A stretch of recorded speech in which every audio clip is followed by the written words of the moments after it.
Hello everyone, welcome to Chapter 5 of Give Me Liberty. We're going to be talking about the American Revolution today, and that includes the events that are leading up to this. One thing that we should mention whenever we're talking about wars during this class is that it's hard to exactly define when a war starts and when a war ends. There's often fighting that starts happening before and fighting that happens after the declaration of the end. Sometimes the end is easier to notice because there's some sort of treaty, but still it doesn't mean that everything falls exactly on the lines of those treaties following the war. So historians end up giving these broad dates, or sometimes very specific dates, of when wars begin and end, but we should always keep in mind that it doesn't mean fighting just started happening at Lexington and Concord. There were fights before, there were rebellions before, and then things sort of grew to a head at that point. So with that said, we'll start talking about the information that you would find in Chapter 5 for this week. What we have here at the beginning is talking about the relationship with England and the colonists. The colonists are still deeply connected to the English at this point. They are still English citizens, technically. Their families are often still in England, and they're still interested in what's happening politically and socially across the Atlantic. One problem that the colonists ended up having was that they were being governed under this system called virtual representation. This is basically saying that all those serving in Parliament would have all British citizens in mind at all times, meaning whoever serving in Parliament, which aren't people from the colonies, would also have as much interest in what happens to the colonists as they do the citizens living within England itself. It's called virtual representation because there is no actual representative being sent from the colonies to participate in Parliament at this point. And as you can imagine, this is not a particularly favorable situation for the colonists. They felt like they had very little to no representation and no one to talk about their own interests. With that being said, the taxation without representation, which is often the refrain that you'll hear over these decades that we're talking about, is this taxation without representation is the problem because the colonists felt like they were paying taxes for things in which they had no say. A couple of the taxations that will come up over and over again are the Sugar Act in 1764. And this had to do with rum, basically. It cut the tax for sugar from the West Indies by 3 pence per gallon. But people had been avoiding this tax, so it actually became more expensive. So even though technically it was being cut, it was being enforced due to the Navigation Acts. You also have the Currency Act here, and in 1764 it stated no colonists making their own currency. So this means that all money should come through trade with England, and it means that the trade within the colonies themselves is less valuable if they're not able to make their own currency, or they would be trading English currency, which would then keep that within the English economy. So they're controlling the taxes and they're controlling the Parliament. Another act that ended up really bringing things to a head at this point was the Stamp Act. And this was passed in 1765 and repealed the following year. And this is different from the others because it's a direct taxation on printed materials. So the direct taxation part of this is the problem that many colonists had. Before, it was taxation on trade and different movements in navigation and different movements between different countries, but this was a direct taxation on the colonists themselves. If they were going to sell anything that was printed, it required an official stamp to be affixed to it before it could be sold. So this means the price is going up for printed materials for the people who are buying them, and it means the price is going up for people who needed to sell them. And basically, it's a taxation on the people directly. There's no other route that it's being set into. And this included newspapers and books and court documents. It also included almanacs and land deeds. So a lot of these are the business related materials, but also information gaining materials. So the newspapers and books, for example. And this is sort of the beginning of the end for the colonists putting up with this virtual representation in the English Parliament. They felt like their voices weren't being heard. This taxation without representation is tyranny is sort of the formalized version of the no taxation without representation. Obviously, many of the colonists had moved to what is now the United States in the hopes that they would avoid a tyrannical government. They were attempting to set up a new governmental system with some different rules based on the different colonies at this point, to avoid the same sorts of overreach that they had seen in England. Parliament basically had no representatives to defend colonial interests, and this is their major sticking point. They felt like the things that they were doing and the taxes that they were paying benefited the mother country rather than benefiting themselves in their own dwellings, in their own communities, and in their own states. Of course, they weren't states at the time, but what are now the states, and at the time, colonies. What happened in response to this at first was that there were boycotts of British goods. People were not interested in participating so heavily in the English economy at this point. They were more looking to prop themselves up financially within the colonies. And by not purchasing British goods, they wouldn't have to pay whatever taxes were being levied against those items, and they weren't simply, as they would see it, donating more money to a country that was not interested in supporting them. These taxes that were being levied and the consequences of the 7 Years' War united the colonists in a stronger bond than they had had up until that point. So the different colonies, as we'd seen with the different systems of slavery, had different economies, they had different social systems, but these big overarching issues sort of bonded everyone together in a way where they had a common enemy. There are many examples of cries for liberty and resistance, both physical and financial. So liberty is the main focus that we keep coming back to. It's the title of the book, Give Me Liberty, and this sort of evolving idea of what this means.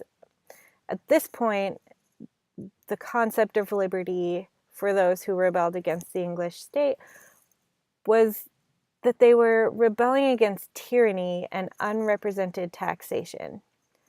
The Sons of Liberty were a group that was dedicated to leading protests in the streets and forcing people to resign from their positions in government in order to have a more direct say in how the governments within the colonial structures were functioning. we have quotes like liberty, property, and no stamps. You can tell that this is sort of a dated quote. While liberty and property are often recurring themes throughout U.S. history, the no stamps, as you can tell from the Stamp Act, are placing this directly prior to the Revolutionary War and during the Revolutionary War. So as we mentioned, the year after it was instituted, the Stamp Act was repealed. This was due to resistance and cries against the mother country in the streets that were quite obvious to both the colonists and the European nation. There were a group of people, there were people in the Carolinas that were calling themselves regulators at the time. They were dedicated to policing, basically, local governments, and they themselves ended up sort of being a local government. They were often armed farmers who were fighting against corruption and fighting against this concept of worldliness keeps coming up. It's not just a religious term. Sometimes it comes up when they're talking about different governmental agents. But basically, they were attempting to rid the government from this corruption. They wanted to take over, simplify things, and create what they deemed as a more fair system for the colonists. As we discussed previously, there were many physical uprisings as well as financial rebuttals. The tenant uprising in the mid-1760s happened when people stopped paying their rent on the Hudson River in order to protest the claim that their land belonged to the elite. What this means is that poor farmers believed that they had purchased the land from Native Americans and that it was theirs, but the elite in the area, the governmental officials or people who owned large farms, they claimed that the land was theirs and that it didn't belong to the poor farmers to begin with, so they had no way of suggesting that this was theirs. They had no claim to it. And there were armed battles, and what basically happened was the British troops eventually came in and squashed this rebellion. So there wasn't a particularly happy ending for those who believed that they'd been cheated out of their property and had stood up to say that this was theirs and that they had purchased it. Another instance of physical uprising at this point is Ethan Allen and the Green Mountain Boys. While it sounds like it, this is not a folk band. It should be at some point. But essentially, the historical situation here is that New York was attempting to control the land between New Hampshire and New York, which is now Vermont. And they fought over the land. And this name that we have, Ethan Allen and the Green Mountain Boys, is actually still an informal name used in the Vermont military today.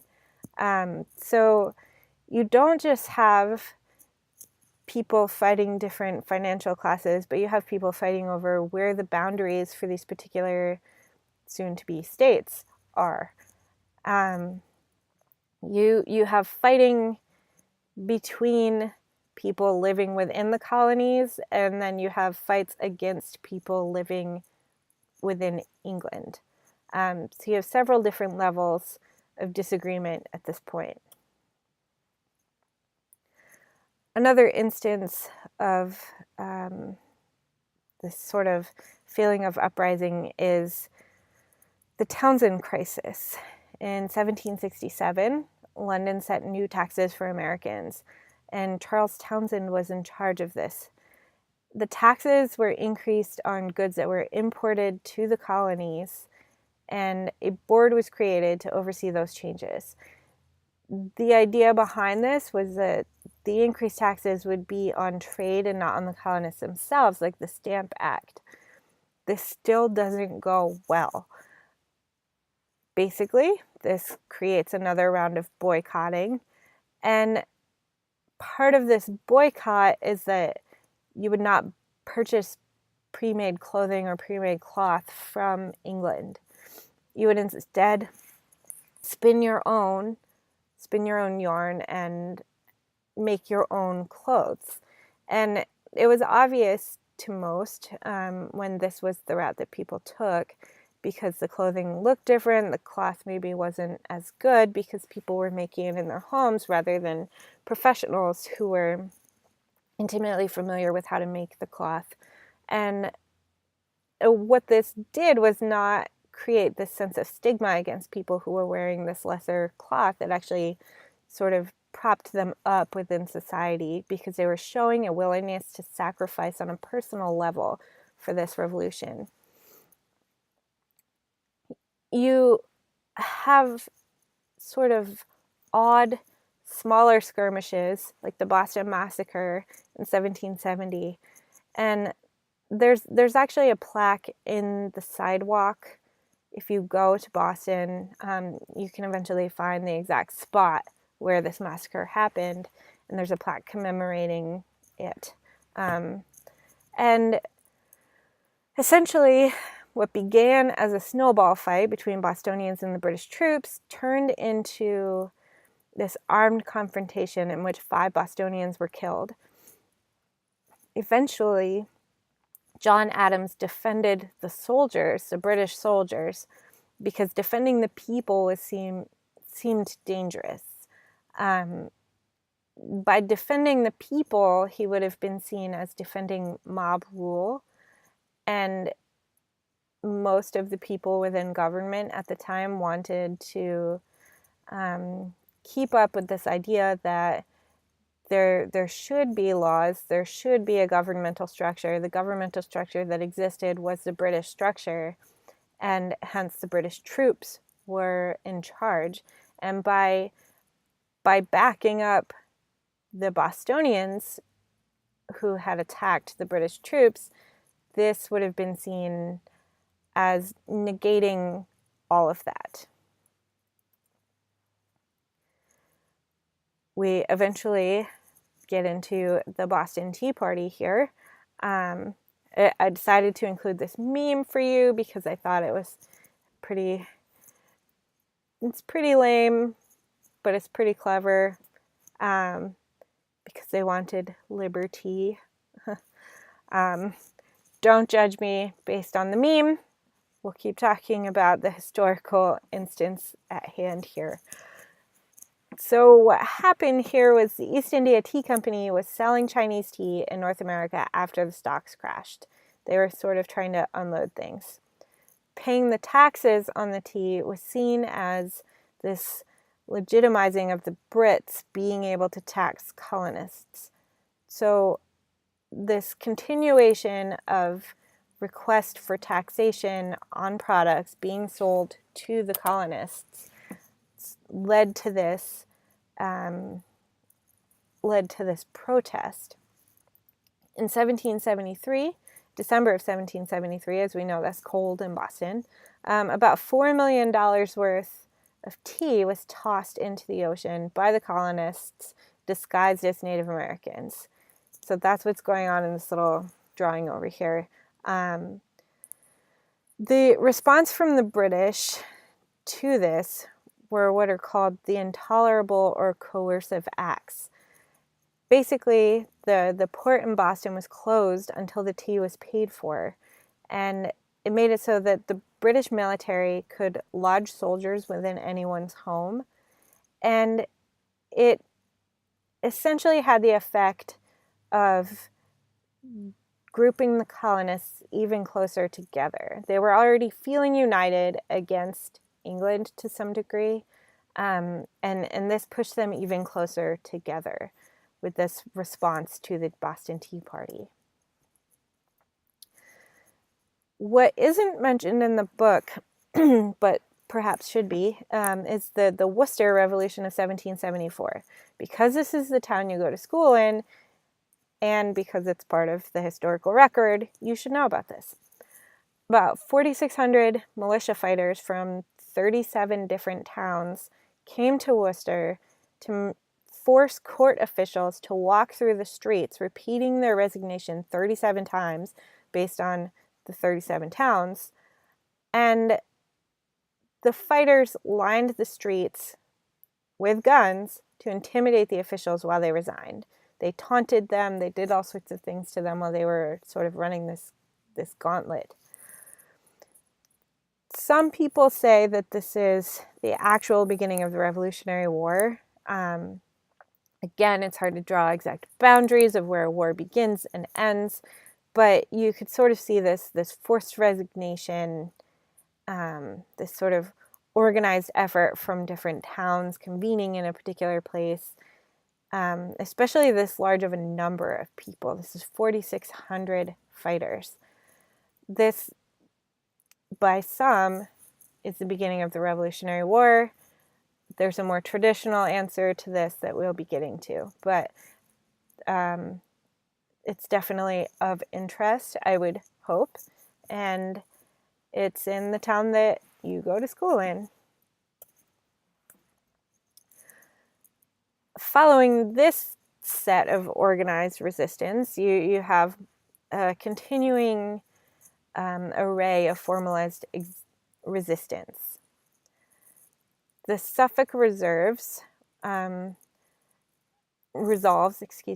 is Massachusetts delegates refused new laws. They withheld taxes and prepared for war. They encouraged others to do the same. So what happened here is people started preparing for war. They were no longer willing to pay the new taxes that were coming up. They were no longer willing to obey any new laws that were coming their way. And they were thinking it was time to create their own nation with their own laws, their own taxes, should they need them. The Continental Congress in Philadelphia, the First Continental Congress in 1774, only Georgia was missing out of this, but it basically set a coordinated resistance to the Intolerable Acts. So we talked about the Intolerable Acts. People were particularly disturbed by the right of British troops to be able to seek shelter basically in anyone's home against their own will. And this is where you get the particularly famous quote, "Give me liberty or give me death," by Patrick Henry.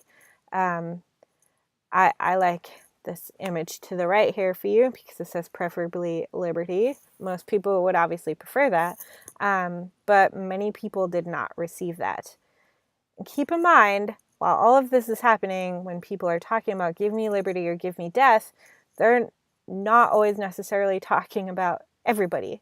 So the laws for women and most obviously the laws for enslaved people were not going to change, did not circle around any idea of liberty that we have or that they had at the time. There was also a group set up called the Continental Association, and this was installed essentially to ensure the halt of trade with Great Britain and the West Indies. So this was to cut off all financial avenues between the colonies going to England or other English conquests throughout the world. There were also committees of safety that were set up, and this was in order to punish businessmen who were trying to profit from scarcity. And this, you can often see this in times of trouble, where people know that the regular people will be out looking for a particular thing, a particular food item, or some sort of commodity, and the prices will go up based on supply and demand. And sometimes things go way up and out of reach for most people. These committees of safety were attempting to reflect the will of the people, and the 7,000 people who were serving within these committees were dedicated to keeping things fair for the regular people. There were multiple militias at this point that formalized their relationships with one another, and they formed across the colonies with the idea that there would be an oncoming war. April 19th, 1775, in Concord, Massachusetts, this is the first battle with shots fired. This is the most often quoted beginning of the Revolutionary War. And 49 colonists, or Americans, if you will, died at this battle, and 73 Brits. And this is a continuation of armed resistance against the British soldiers. This is also referred to as the shot heard around the world. It's called this because it's the beginning of the war, in most people's opinion, and it also inspired people across the world in different nations and different colonies from different European nations to also ask for their freedom. We'll talk about this going forward, all these different groups of people who ended up following in the footsteps of the American Revolutionary War. You have several battles that happen early on, famous battles. You could go over this time and time again. It seems more useful to talk about, at least for this semester, to talk about the broader themes that move throughout these wars rather than the particular battles. Of course, there's vast interest in what happens during particular battles, who fought in them, how many people died, all that sort of thing. But it's not necessarily useful if you're trying to get a baseline for what happened and why. So we won't have long lists of different battles and necessarily where they took place, who was in them, the different generals, that sort of thing. We'll go with the broader strokes here. But one that you often hear about is Bunker Hill, and the cannons eventually drove out the Brits here at this point. You can go to the Bunker Hill Monument. And the Continental Army is the what would be the American Army eventually. This is the colonists being led by George Washington as a commander and funded by the government. And they're fighting against the British Army at this point. With all of this fighting and all of this resistance, you might think everybody was on the same page about independence. It wasn't the case. There was hesitation about full independence. Many people had hesitation about independence in any way, shape, or form. And many people were also in favor of full independence. So you basically had a spectrum of agreement and disagreement with this idea of independence. And a lot of people fell in the middle where they both wanted this and had some hesitations. And just because this war had started didn't necessarily mean that independence was the main focus. So they didn't know that it was the war for independence. They didn't know that it was the American Revolution at the beginning of it. They knew that they were fighting against laws that they felt were unfair against the colonists enacted by the British Empire. Fighting and hoping for compromise at the same time. So people were both participating in the battles that came up and hoping that they wouldn't need to keep doing so. And again, it's not necessarily that they believed that there would be full independence at this point, but a compromise at the very least. Thomas Paine famously wrote, Common Sense in 1776, and this sort of pushed people more towards this idea of independence.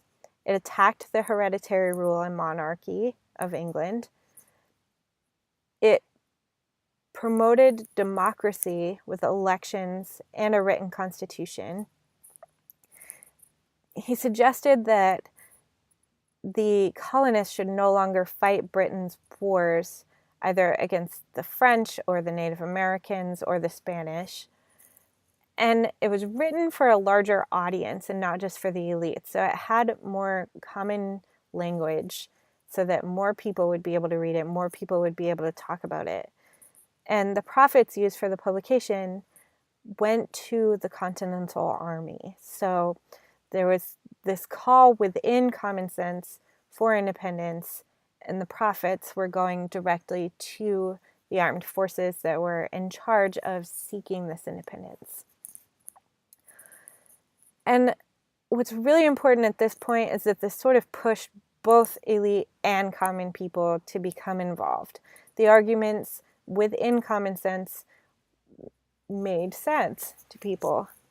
You'll read part of this in your Voices of Freedom book, and you can see that it is indeed written for a larger audience and meant to sort of bind people together with inspirational thoughts.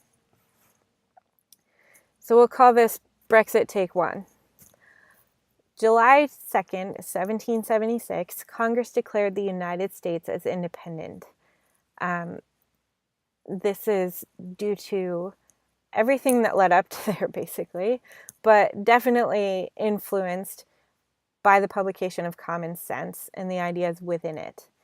2 days later, the Declaration of Independence is approved. There's a video here that you can watch with the reading of the Declaration of Independence. It's a dramatic version of the Declaration of Independence, and it's read by different movie stars. It is a little bit dated, and you'll know that some of the people within the film are of questionable character at this point. But I'm leaving it here and leaving it for you to listen to because there are at least movie actors who are going to make this sound really interesting for you. Not that it should be uninteresting for you, but I think you'll enjoy it and just attempt to ignore the moral complications of a couple of the people in it. So you will watch that on your own after you're done watching this, or you can pause this and watch the video, whatever you'd like. But basically, the Declaration of Independence reads as mostly a list of complaints against the king and the form of government in Britain. It's not the document that ends up setting up what is now the United States. We'll get to that when we talk about the Constitution. The Declaration of Independence is listing the reasons why the colonists felt they wanted to leave the British government. This is basically based on the rights of Englishmen and the universal rights of mankind. So there's this idea that the rights of Englishmen could be expanded upon to become the universal rights of mankind, to sort of apply to everybody in theory. What ends up happening is that it doesn't apply to everybody. It does expand a lot of the rights for people, but it's often to the exclusion of Native Americans, African enslaved people, and women. And this is sort of the start of American exceptionalism, with the idea that this new country would be on a special mission against tyranny and in support of freedom in a way that they believed that no country had been up until that point. The Declaration did not mean that Americans were immediately free from British control. They had to go through this war in order to reach that point. So they made their intentions known at that point, but Britain obviously fought back, attempting to keep their colonies, which were financially prosperous. On paper, Britain looked much better. They had a proper military. They had some of the best military generals at the time. And eventually, what had to happen was that they had to fill in their military, as did the soon-to-be American military, the Continental Army. They had to draw on poor people to fill their ranks. In the Continental Army, as well as the British Army,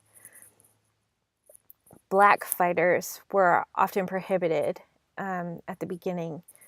But what happened eventually was that some enslaved people were promised their freedom should they go to the British Army and fight for them against the colonists. And another instance of people being able to avoid fighting in the war is that rich whites were allowed to pay substitutions in order to fight for them. So they could pay a person who was much lower on the socioeconomic scale, regardless of race. And if they were black, they could actually offer them freedom to fight for them. There were some integrated companies at the beginning, once African fighters were allowed to join the ranks, but this went away, and they had separated companies and groups who were fighting. And until the end of World War II, you wouldn't see integrated companies again. We have the Treaty of Amity and Commerce with France. France was backing the Continental Army at this point. There was more fighting that was continuing between the French and the British. As you'd seen in the 7 Years' War, there was bad blood between them. So the French thought that they might be able to establish a better relationship with the colonists, with the Americans, and they helped fight against the British. Spain joined with the Americans in an attempt to get Florida back. They thought if they fought side by side with them that they would be able to regain territory. 1780 ended up being a low point for the Americans. They were basically bankrupt. There was a lot of infighting, and there were a lot of slave defectors. So people who had been enslaved went over to the British Army in the hopes that they would gain their freedom. There were a series of defeats against the British, and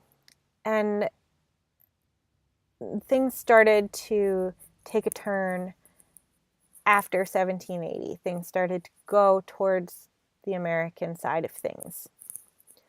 You have Cornwallis surrender at Yorktown, which was a huge British defeat. And in 1783, you end up having the Treaty of Paris. This is the end of this war. What happened with this Treaty of Paris was that the land east of the Mississippi, so if you're looking at the map, it's the Mississippi River and to the right, belonged to what is now the United States. This was American territory at this point. There would be no retribution against the British loyalists. This was written in because there were plenty of people within the colonies who were in favor of remaining under British rule, and the new American citizens sometimes would fight back against them. They would physically abuse them. They would steal their things. They would burn down their homes, and sometimes kill people who had been loyal to the British Army and the British government. This treaty is basically what cements in law, in writing, the existence of the first independent nation in the Western Hemisphere. So a lot of this had been colonial conquest, and this is what people often deem to be the first independent nation. This is if you're not talking about Native American nations or people living within South America as well, which could be combined under the term American, meaning both North and South America. But essentially, this is often referred to as the first independent nation. There's a video here that you could watch to talk a little bit more about the Revolutionary War. It's a crash course, so it's John Green. He'll go through things in an entertaining way with you, and you can pick up a few more details about the war. So you have a map here showing the pre-war boundaries prior to the Declaration of Independence, and you have to the right the post-war boundaries, 1783, following the Treaty of Paris. So the orange is showing British control, which you can see is cut in about half following the war. And you can also see that the second biggest claim is by Spain. So all of Mexico, essentially, and about 2/3 of what is now the United States was under Spanish rule at this point still. So we have the American Revolution, and we have this overturning of the government and this creation of a new nation. What we talk about next time is what happened when people were fighting amongst themselves to try to establish what they could and should be doing when they're setting up this new nation. So in the Voices of Freedom book for this week, you'll read, let's see, number 28, which is New York Working Men Demand a Voice in the Revolutionary Struggle. You'll read 31, which is Thomas Paine, Common Sense, an excerpt from that. And you'll also read number 32, which is Samuel Seabury's Argument Against Independence. So you'll hear a voice for independence, you'll hear a voice against independence, and you'll hear the working people's voice. It's important to try to get all of these voices together so that you have a more well-rounded idea of what people thought, what people wanted, and what people were hoping for at this point. I will post those videos for you to watch, and we'll get back in touch for chapter 6, and I will also post the midterm, which is due on Friday, March 8th, so that you can get started on that whenever you like.